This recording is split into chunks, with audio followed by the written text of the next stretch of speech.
Well, greetings, my pals, and a happy, wouldn't say Halloween to you, but and actually I won't even say happy Halloween because it's not even Halloween yet. But I got my little autumn harvest little lights going on in the background there. Huh? What do you think of that? Got my October pipe, or as I call it sometimes, my Halloweeny pipe. Here we are, my Robert Burns Macaulay pipe. Somebody had asked me about the Robert Burns Macaulay pipes. He no longer makes them anymore. Somebody said that they thought he was still alive, but he's not making these pipes, sadly, anymore. He's, I guess, well beyond retirement age. But if you have, I think I have, actually I gave one of these away. But if you ever come across one, you'll know they're unique and distinctive Dremel tool work on the briar there.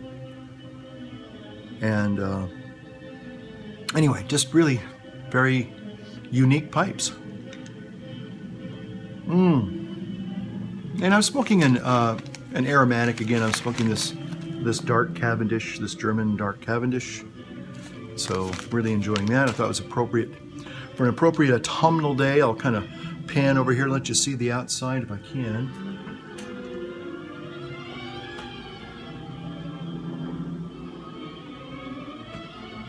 Okay. So I don't know how that's going to turn out, but there you go. Well, how are you all doing today? This is Saturday, according to my Apple Watch. It is October the 24th. So next Saturday will be actually All Hallows Eve or Halloween. Okay, well, let's see. Just a couple of housekeeping details other than my pipe and pipe smoking. And oh, look at that. My cabinet light went out again. You know, the old incandescent light bulbs that you buy in the store today, they just don't hold up. I just put a new bulb in about a month ago in my cabinet. They used to last 6 months. You know, and I just think that, you know, because they're going the way of CFLs and what's the other lights? The LED lights, the old-fashioned lights, incandescent bulbs, I guess, are just, they don't put a lot of durability into them, I guess. Well, so I'm still doing my ketogenic diet, just for those of you who are kind of following that aspect of yours truly, it's lifestyle. I've been in the ketosis, the ketogenic diet now for going on 5-6 weeks. I've noticed some fat loss, and again, I'm not really trying to lose weight. I'm trying to lose fat. So it looks like my little paunch is getting smaller, just not as rapidly as I would like it to be. But I think I need to be patient. That's the one thing I think I'm learning this time is be patient, you know. And again, it's not so much trying to look like I'm going to fit on a cover of a Men's Health magazine at the end of this journey, but getting rid of sugar and the carbohydrates, the processed carbohydrates, and the gluten and the wheat and all that has made a difference in my life. And one of these days, maybe I'll talk about that because it's more. I think your diet really should be more than just weight loss or fat loss or getting lean and getting in shape. I think it has to encompass your whole life. You know, you have to notice a real difference in other areas of your life. How does your diet affect the other areas of your life? How does it affect your performance at work? How does it affect impact your relationships at home? with your spouse, with your kids, maybe your mom and dad, maybe your business partners.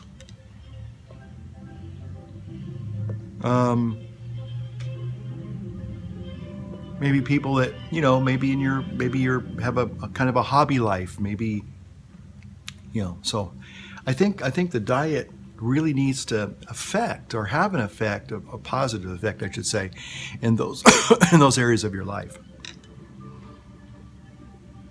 Because if it's all just about, trying to get a number on a scale, or maybe look a certain way, and all those things can have, certainly they can have a positive benefit. I know that, what a joy it is. I take it for granted now, but being able just to bend over and tie my shoes. 2 years ago, I couldn't do that. Just feeling relatively not hurting in the morning when you wake up, so. The other thing I think I shared with you in my last video was this amazing thing that you can go, if you're eating a true ketogenic diet and your body is in ketosis, you can go almost at least 18 hours to 24 hours without really experiencing hunger pangs and being hangry, Now again, doesn't mean that you're not aware that, hey, I could use a little something to eat, but you're not like, oh, I'm going to eat my arm, I'm so hungry, that kind of thing. And if I'm eating sugar and carbohydrates, guess what? I'm gonna be ravenous after about 2 hours. I'm gonna be ready to eat again because my body's burning the sugar, and once the sugar's gone, and it burns it really quickly, it wants more sugar. It wants more high carbohydrates. So the bottom line is that when you eat a ketogenic diet, you can spare yourself the hunger pangs, and you can literally Butter Bob Briggs says it's pretty interesting. I've never heard it put this way, but instead of your fat stealing your breakfast or your lunch or your dinner, your body is actually burning that as real fuel. Plus it starts burning the body fat. So that's what's marvelous and I think truly wonderful about this diet. Okay. Well, I promised I would give them a little, my take on the Family Synod that just got through meeting, I guess even today in Rome. I guess they're all packing up and going home. Most of the bishops, wherever they came from, they're going home. And I've read a few articles, and to be honest with you, the way the media is, and let's be honest, the media is very politically charged. Gone are the days when you just get some bias reporting. Depending upon who you read, you're going to get either some kind of a slant or a spin. And people, because they understand that the media drives change, so to speak, they want to always kind of put their agenda out there somehow in a positive light. So that's the problem. So again, you're going to get different spins on this as it, because it just ended just a few hours ago in Rome. And so, and basically, some people are early saying, oh, the evil conservatives, got their way, and, the progressives were shut out and all this stuff.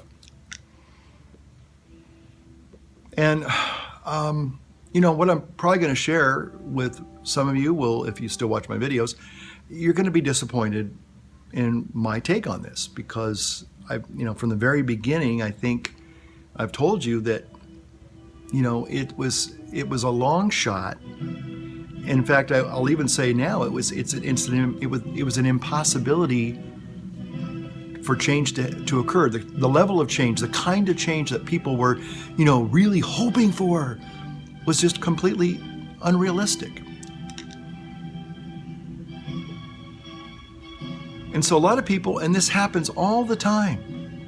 I mean, I've been in the priesthood for 23 years. 24 years almost.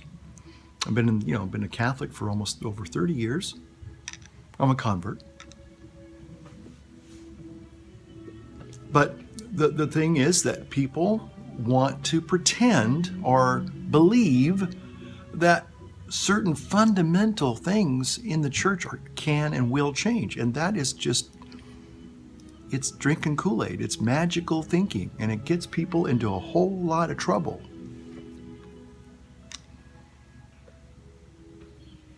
And I don't want to say, well, I told you so, because I'm not here to gloat or anything. If anything, I'm here to try to say, look, let's talk about what real change is and what it's not. And kind of try and, help people to kind of maybe put some things together and at least look at things.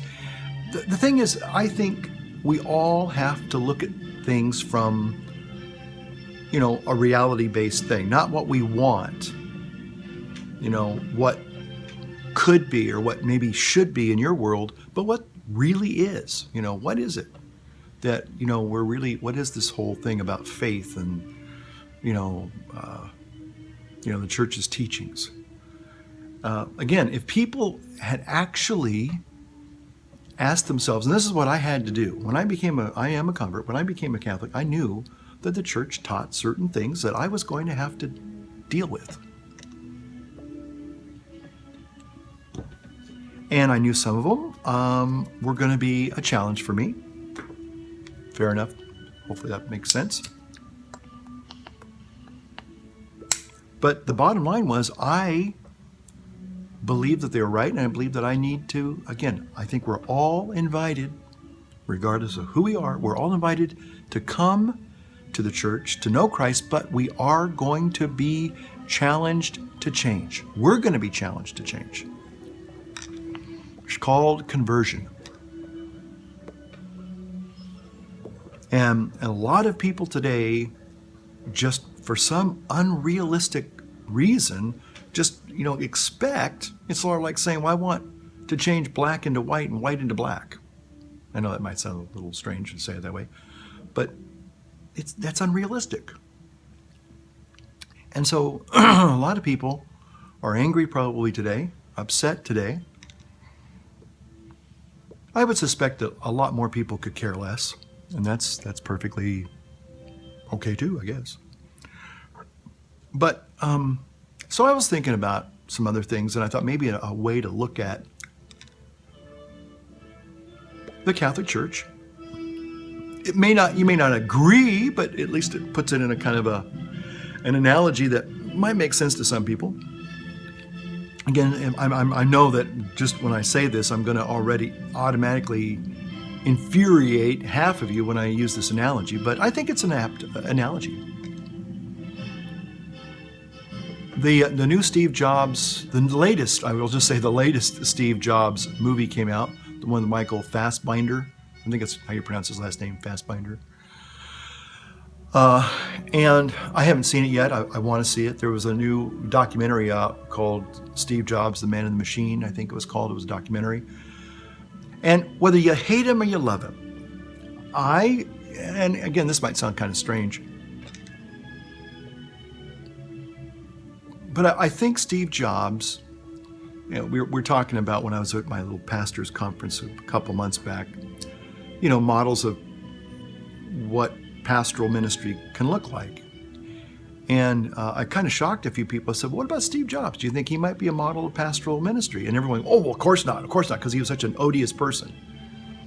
And I said, well, I kind of beg to disagree, because even though Steve Jobs was, could be, I guess, tyrannical in some ways, and he could be probably not a very quote-unquote nice human being at times, he was able to lead, inspire, motivate people in a great vision, a vision that was even greater than himself. And to do that is no small task, let me tell you. Getting people, whether you like the guy or not, or understand the guy or not, but getting people to pull together for a common good or a common goal, which hopefully brings about a good. Steve Jobs did that. And that I really admire him. There's another little snippet yesterday on the which actually came in handy for me yesterday, personally. But it showed Steve Jobs, somebody kind of taken out after him in a kind of like a town hall meeting. I think it was a worldwide developers conference thing. Anyway, some guy basically told him that he was wrong. Hey, you're wrong. And you're not open to listening. You're not open to whatever. And people are like going, ooh, somebody's calling out Steve Jobs. But it was a really nice, and I think he did a really humble and respectful reply to the guy. He didn't get all aerated. He didn't get all ugly and nasty. He just said, hey, and can't please all the people all the time. And he goes, in some cases, some people are right. But you may be right in this one instance, but there's a bigger picture. And does that area that you're talking about, does it really fit into the bigger picture? And if it doesn't, then it doesn't matter if you're right or wrong. It's not part of the conversation. And like I said, whether you hate him or you like him, and this is one of the things that people didn't like, and still to this day don't like about Apple, is it's kind of a very closed system. Yeah, you can run Windows 10 on your Mac if you want to, And to be honest, I'm able to do that. I fired up old Windows 10 this morning, but until I find a really something big, huge application or software program on Windows that I don't have on my Mac that I absolutely need, it's kind of a novelty at this point. Does that mean, again, I'm a Windows hater or a Microsoft hater? No, not at all. But I don't really have a great need for Windows 10. And maybe there'll be a program that'll come along and I can only run it on Windows 10 and I'll be really grateful that I got Windows 10 on my Mac and I'll be like, oh, this is great. But right now it's just, like I said, it's just something that my Mac can do. It's kind of a little, like I said, it's a novelty. And but again, I'm a Mac person. This is the system, the ecosystem that I choose to do my computing world and life in. Okay. And there are a lot of you out there who say, oh, I'm a Windows person. I hate Mac and I hate Apple and Apple's this and Apple's that. Okay, great. Nobody's forcing you to go out and buy a Mac. No one's forcing you to go out and buy Apple products. Be happy in your own world. But the people that are angry at the church are kind of in some ways the same issue. They get angry because Apple won't let them come and change the rules. We want to be open source and we want to do this in a Mac environment. And Apple says, sorry, we're not going to do that. Have a nice day. If you want to be open source, go Linux, go Windows, go Microsoft, if that's what you want. But if you come to Apple and you say, well, we want to run these programs and these apps in your environment, and they say, sorry, you don't meet our standards. We're not going to let you do that. And people get angry at that. They're, well, okay. And it's kind of the same thing with the church. There are some things that just are immutable.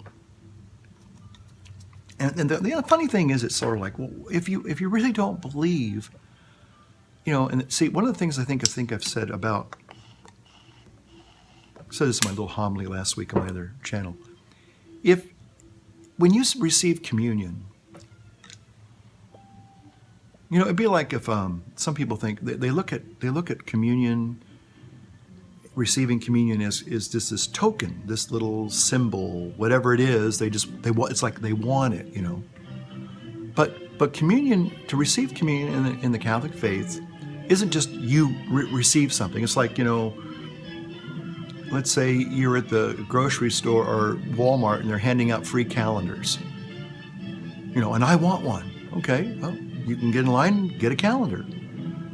But you realize that the calendar, you receiving the calendar, there's no obligation on your part. You're just receiving a free gift. Okay? And although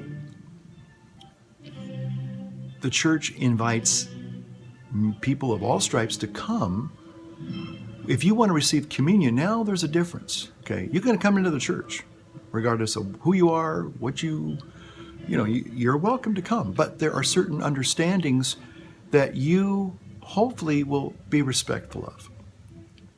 For example, I've gone to different denominations from time to time, like say for a funeral or a wedding.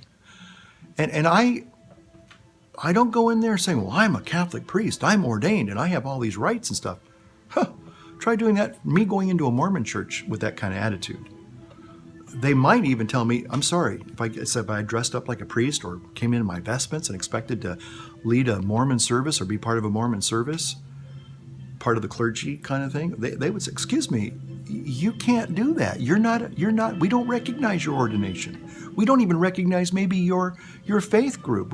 You're welcome to come in here and learn about our faith if that's what you really want to do. But if you're going to come in here with your agenda and try to force that and say, we have to accept you, that's ludicrous. They're not going to do that. A wonderful case in point, I was invited. We had an actual Orthodox priest that was right down the road here. And he moved away, but we were becoming, I think, pretty good friends. And but he was the pastor of that church, and I'm the administrator of this church. And I loved going to Divine Liturgy. I loved the Byzantine, or I should say the Eastern Orthodox, the Eastern Rite liturgy.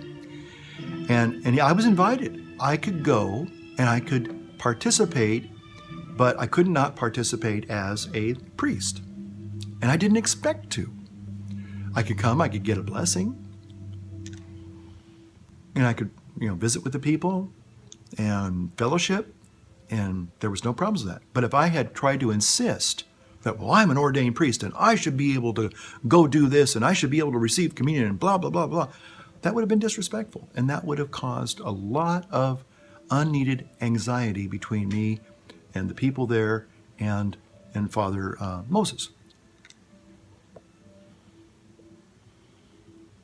But as it was, in humility and again, I got a chance to participate to the level that I was acceptable, and I had no problems with that.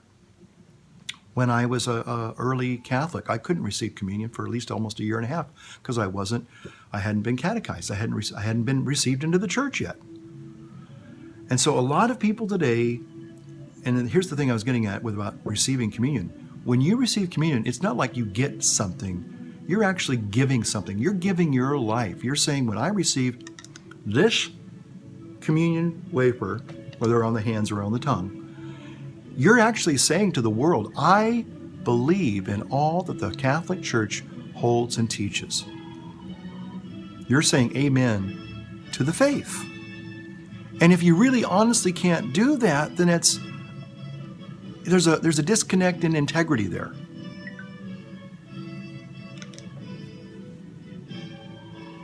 Checking on my fitness level. And the Catholic Church is very clear on its teachings. And if you can't accept that, then, again, can you still come to church and sit there and listen and pray? Sure, absolutely. Just like I could probably go if I had a desire to go to a Mormon church, or say even a Baptist church, even worse, if they found out I was a Catholic, and I tried to somehow impose my Catholicity and my ordination and say, I have to be treated with a special kind of, acceptance and decorum, and you have to, they laugh. They tell me that there's the door, dude. You want to come here and pray as a sinner? You're fine to do that, but don't expect us to going to acknowledge, your quote unquote ordination or your quote unquote, Catholicity. It ain't going to happen. And I would be pretty much kind of a delusional if I thought anything different.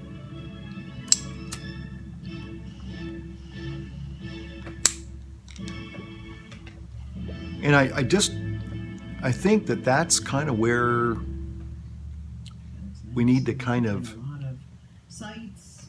take a step back, take a deep breath, and just kind of realize, well, this is the way it is. Well, like it or not, that is the way it is. Now, the last thing I'll say before I close this video for today is, people think everybody's talking, especially in politics, people want change. And I have to tell you that travel experiences that exceed expectations. In my experience of life, Recognize the importance of using if I'm waiting for an institution to make a change so that I have something that I think I don't have, and I'm probably going to be very disappointed in the end. But the good news is I can get real, I can get honest with myself, and vis-a-vis whatever institution I'm trying to be a part of, I can say to myself, well, okay, can I truly follow these teachings? Do I see the value in them? I think that's part of the problem, that people don't see the value. Modern day people don't see the value in the church's teachings. I believe that there are a depth of great value, but you have to discover that for yourself. And but if you want change, I believe that you can find change, but you have to change yourself. And sometimes you have to ask, where do I need to change? Change is possible, but it's not going to happen from some, higher institution that's going to somehow, declare whatever it is you're looking for to declare that it's right and good. You're just going to have to find that change within you, because that's the only change that really ever happens, and it's the only change that really, I think, matters.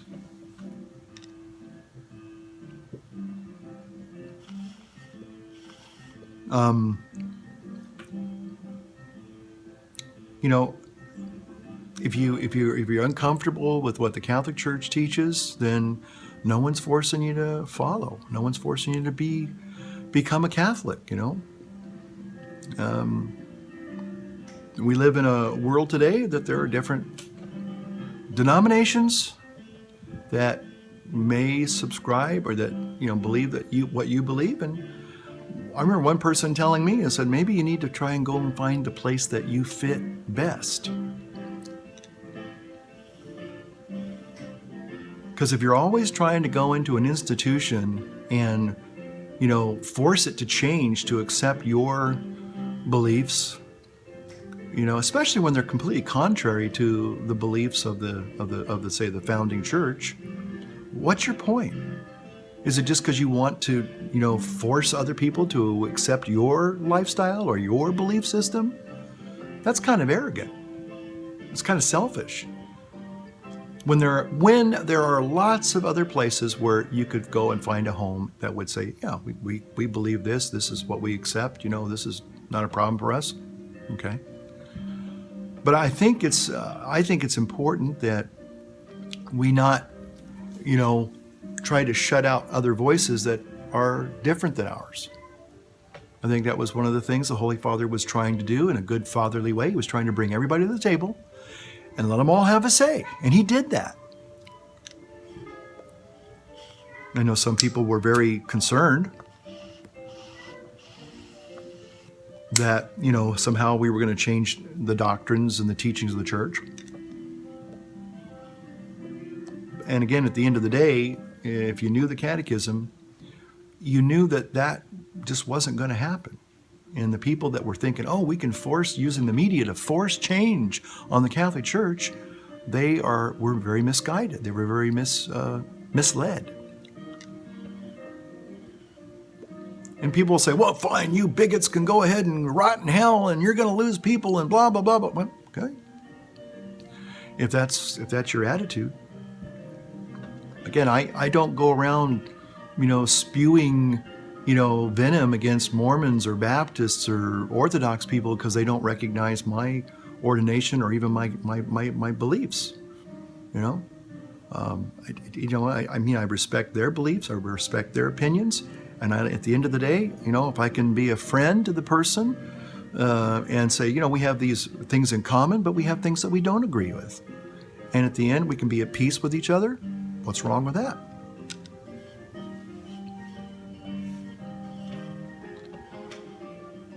Again, I think what really needs to happen is there has to be some mutual respectable, dialogue, and not try and shout down people just because they disagree with you. And, I think the Pope was trying to do that, was trying to say, okay, let's let the world talk to us. Let's let them, whether it was bishops or other people, say, hey, there are people that believe this way. There are people that want to see us change this way. Can we do it? It was all a question. And it has nothing to do, really, at the end of the day, with politics. I mean, they're going to spin it with, conservatives, evil conservatives got their way, and they shut down the progressive way. Well, really, most good Catholics would realize at the end of the day that the Catholic Church is above politics. One of the great Catholic writers of the 20th century, Dietrich von Hildebrand, made that very clear in some of his writings. And one of the things that I remember him writing is that the Church is above the political sphere. It is, and it has to be. The Church is neither conservative nor liberal. It's neither traditional or progressive. It's the Roman Catholic faith, period. And just for whether you like it or not, as my dear friend would say, take it or toss it, there are some things that just cannot change, ever. And that's not to, rain on your parade. It's not to make you feel bad if you're, people that were kind of hoping for some big changes. Again, I think that, if you look at the life of Jesus, you look at the life of the Gospels, he always, yes, he reached out to all people, wayward sinners, but he wanted them to change. He wanted them to change. And he wanted that change to come from within. So if you desire real change, then look in the mirror and ask yourself, where do I need to change? Because my friends, if you ask that question, you're going to be able to find change in a real lasting and substantial way that's going to have a real profound impact on your life. Whether you need to change your diet, maybe you need to change your health, maybe you need to change your finances, maybe you need to change, how you deal with your spouse or your family or your co-workers. You can change, but maybe the institution won't, but you certainly can. Well, I hope you got something out of that today, and may God bless each and every one of you, Father, Son, and Holy Spirit. Amen. And light up your world, light up your pipe, and enjoy this beautiful autumnal season. We'll see you now. Bye. Percy Granger.